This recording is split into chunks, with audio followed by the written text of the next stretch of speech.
Bedřich Smetana was a Czech composer born on the 2nd of March 1824 in Litomyšl, located between Moravia and Bohemia at the east of Prague. He was the first son of his father, who already had several daughters. His father was František Smetana, and Bedřich Smetana's mother was Barbara Linkova. She was the third wife of his father. He had step-siblings. His father, who was previously married, had 8 children, with only 5 of them making it to adulthood. Bedřich's father spoke Czech fluently, but rarely used it since German was the official Bohemian language. Hence, Bedřich Smetana and his siblings didn't speak Czech until much later in their lives.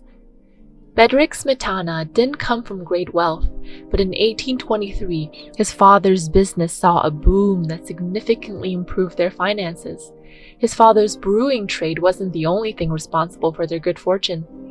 Instead, his father began supplying provisions and clothing to the French army in the heat of the Napoleonic Wars. Bedřich Smetana's parents loved music. His father, František Smetana, was known to play the violin, while his mother, Barbara Smetana, was a dancer. Naturally, Bedřich Smetana's father's love for music rubbed off on him. In October 1830, a 6-year-old Bedřich Smetana stood before an audience and gave his first music performance. His father could afford to send Bedřich Smetana to a musical school and enrolled him in a music academy. The young Bedřich Smetana performed at the Litomyšl's Philosophical Academy, where he played the piano. The piano arrangement he played was taken from Auber's overture to La Muerte de Portucci. Bedřich's love and knowledge for music began to expand after his family moved from Jedřice, a southern town in Bohemia. He was enrolled in an elementary school, and soon after he attended a gymnasium. Bedřich learned to play the piano and violin and soon began to compose his pieces. Most of his compositions were short and straightforward. He enjoyed the works of Beethoven and Mozart and learned a lot from them. Bedřich's school life was going well, but by 1835, he enrolled in a gymnasium in Jinlaya. Unfortunately, his stay there was plagued with challenges. He missed his family, making it challenging to study. It wasn't that his father wanted to send him to study far from his family. Still, after his father retired and moved to a farm in the southeastern part of Bohemia, a good school was challenging to find. Bedřich's father soon reported that his son wasn't happy with the school and was making a poorly made arrangement for him to study in Němečí Brod at the Premonstratensian school. Bedřich's mood improved significantly, and so did his studies. He made quite a few friends during his stay in Němečí Brod, one of which was Karel Havlíček, who became a revolutionary poet in the Czech Republic. Bedřich loved studying, and he was ready to go beyond the border of his town to acquire more knowledge. And by the following year, he moved to attend Prague's academic grammar school. He learned under a renowned linguist and poet, Josef Junman. He was at the forefront of the Czech national revival. Unfortunately, everything wasn't as smooth as he had hoped to be. Bedřich was brought up in a very respectable manner and always showed in. When he began to attend German school, his form of approach to the environment was different. He viewed the environment with much awe and admiration. His behavior didn't go unnoticed, and he was made fun of. The mockery was a lot for him to handle, and his attendance in class began to drop. Instead of attending classes, he chose to enjoy his day by visiting opera and attending concerts. He didn't stop there. He became a part of an upcoming string quartet, which he composed short and straightforward pieces for. Before we continue with our story on the brilliant composer, now would be a good time to click on the subscribe button if you haven't. And let's continue. He was sure that a music career was the next thing for him after he watched Liszt perform some of his piano recitals, and was ready to be determined to be just as established as Liszt. He barely confided in anyone and instead kept a journal where he wrote out all his thoughts. He wrote in his diary that he wanted to be as skilled and as renowned as Mozart and Liszt. However, his father František soon discovered his son's plans and moved to have him return home. František didn't sit back and watch his son waste his life pursuing a music career that wouldn't serve Bedřich any purpose. Bedřich's father sent him to his uncle, hoping that he would return to his senses and work toward having a meaningful career. He soon returned to school after Joseph Smetana, his older cousin, agreed to monitor him since he worked in Pizin as a teacher in the Premonstration school. Bedr returned to school in 1840, and by 1843 he had finished school. By then, he was already very skilled in playing the piano.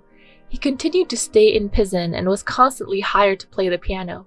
Every time he went out to play, he would come across new people. One of such people was Katerina Kolarova. Katerina Kolarova wasn't entirely a new person. He had met her completely, but didn't begin to feel much passion for her until he met her again in Pizin, wrote deep things about her in his journal, describing how deep his affection for her was and how much he was deeply in love with her. He didn't stop there. He went as far as to compose pieces. He composed a song duet, 2 quadrilles, and a B-flat minute. This was not the first time Bedr would be composing a song out of love. He did the same thing with Louisa, his cousin, who he had a brief romance with before moving to Pizin. This composition was titled Louisa's Polka, and it was his complete composition that survived. In 1856, Bedr moved to Sweden, where he was appointed as a conductor of the Philharmonic Society. He spent most of his time composing and releasing his first major symphonic poems.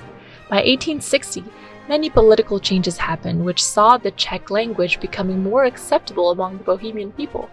This new political movement encouraged Bedr to move back to Prague. He instantly took to the new campaign by partaking in creating the 1862 theater, built for drama and opera presentation in the Czech language. Here, he released The Bartered Bride, which became a significant success and gained him a lot of respect among the people of Bohemia. He also became a leading composer and became the first composer appointed to the Prague Theatre.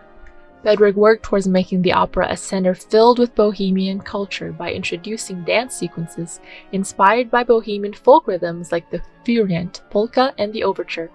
He released another opera in 1868, which was more solemn, and titled it Dalibor. Bedr's compositions were impressive, but not everyone found them outstanding. He was constantly attacked and criticized, with many critics claiming that he copied Richard Wagner too much. He received heavy criticism for his more serious work throughout his life. Regardless, his works have turned out to be one of the greatest in Czech operas.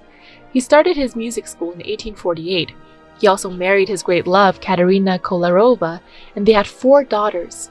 Unfortunately, 3 of his daughters died before they got to the age of 6. His first daughter died of scarlet fever, his second daughter died of tuberculosis, and his daughters soon followed. He composed pieces to commemorate the deaths of his girls. More tragedy struck him when his wife Katerina was diagnosed with tuberculosis and passed away in 1856. This was a difficult period for Bedr, and he turned to his music to console himself. However, he remarried Betty Ferdinandi, with whom he had 2 children. Bedr's health began to worsen when he was diagnosed with a nervous and mental disorder. He said he could hear noise in his head, and he was also finding it difficult to remember important things. His many health challenges forced him to resign from being the conductor of the Prague Theatre. Soon he became deaf, and measures to help him cure his deafness was futile. Regardless, his medical condition and struggle didn't stop him from composing. In 1874, he released My Country, a cycle of 6 symphonic poems, with the most popular being Moldau. He did his best to fish a lot of his works, and by 1876, he had finished some of his most significant compositions. His medical conditions heavily inspired these compositions. Bedr's mental disorder worsened, and by 1884, he had to be admitted into a mental institution for treatment. Unfortunately, he died about 2 months later. After his death, his work was displayed in the Bedr Smetana Museum, founded in 1926 to serve as a memorial for the great and brilliant composer who added so much to the growth of Czech opera. Today, the museum is now a section of the Czech Museum of Music. Bedr was a fascinating man with an interesting life. If you enjoyed this video, give it a thumbs up and comment your thoughts about the life of Bedr Smetana.